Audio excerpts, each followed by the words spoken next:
Point 7. Surgery is rarely needed.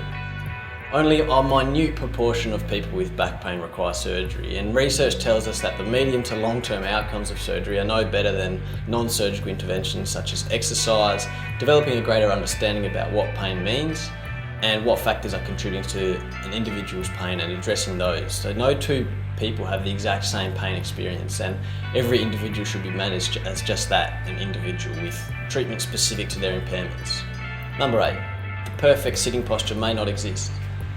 So even if there was a perfect posture, if you or I sat in that static posture for 7-8 hours at work, we'd both get sore regardless.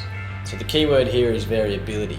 Having a variable posture is the perfect posture. Slouching is not necessarily a bad thing. It only becomes a problem if you spend long periods of time in it. So spend time slouched, but also spend time sitting bolt upright or sitting with your legs crossed. Just vary your posture as regularly as you can.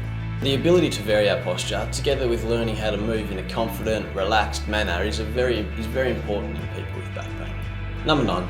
Lifting and bending are safe. While people with back pain often believe that activities such as bending, lifting and twisting are unsafe, dangerous and should be avoided, there's actually no evidence to suggest a relationship between any of these factors and back pain. Look at people in developing countries working in the rice paddies in Indonesia and China. They're bending for hours on end every day and they don't develop any back pain. While it may have been lifting awkwardly or lifting something heavy that strained the back in the first place, and those activities may be more sore than normal in the early acute phase, this can be expected and certainly does not mean that the movements are dangerous and should be avoided. They actually form an important part of the rehabilitation process. Again, trying to keep it simple and referring back to the ankle.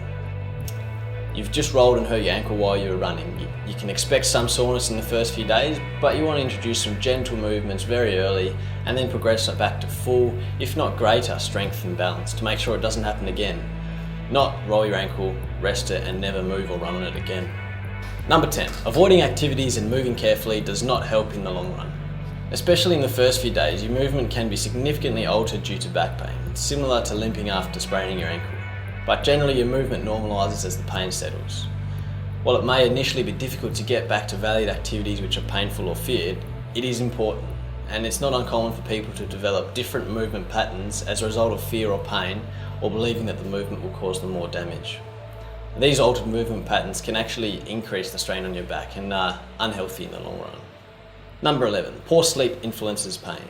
If you're in pain, it can be difficult to get a good night's rest, but it works both ways. If you're sleeping poorly, you can actually predispose yourself to problems such as headaches, back pain and stress. So improving sleeping routine and habits can go a long way in reducing pain. Stress, anxiety, low mood and worry influences pain.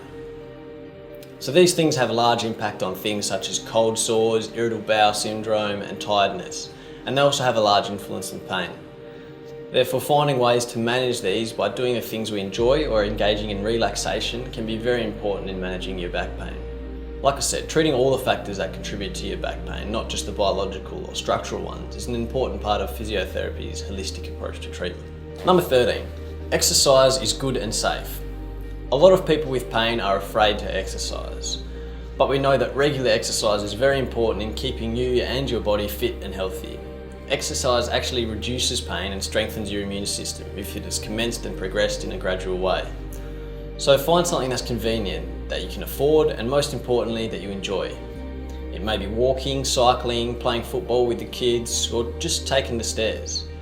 Exercise releases serotonin and endorphins, the feel-good hormones, so while it may be difficult to get out there and start, once you've finished, you'll thank yourself for it. When you've been in persistent pain, starting exercise can be harder. Muscles that are underused may be sore the first time you use them, the same way that your muscles are sore after your first gym session back in a while. But it's important not to associate this pain or soreness as damage. It's actually healthy and means the body is adapting and getting stronger. And finally, number 14, persistent back pain can get better. As mentioned, there are many factors that influence back pain, not just the discs, joints or nerves. An effective physio treatment addresses all of your contributing factors.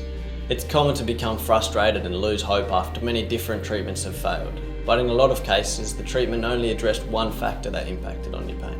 By identifying the specific contributing factors for each individual and working with you to address them, we can significantly reduce your pain and have you living a happier and healthier life. So to summarise, some key points. Back pain is very common and the vast majority will improve fully and quickly given they are told the right things and move the right way. Backs are super strong, resilient structures and they love free, fluid, relaxed movements just like any joint in the body. The perfect posture is a variable posture. Again, the body loves movement, so let's move and change our positions regularly. Sit less, move more, movement is medicine.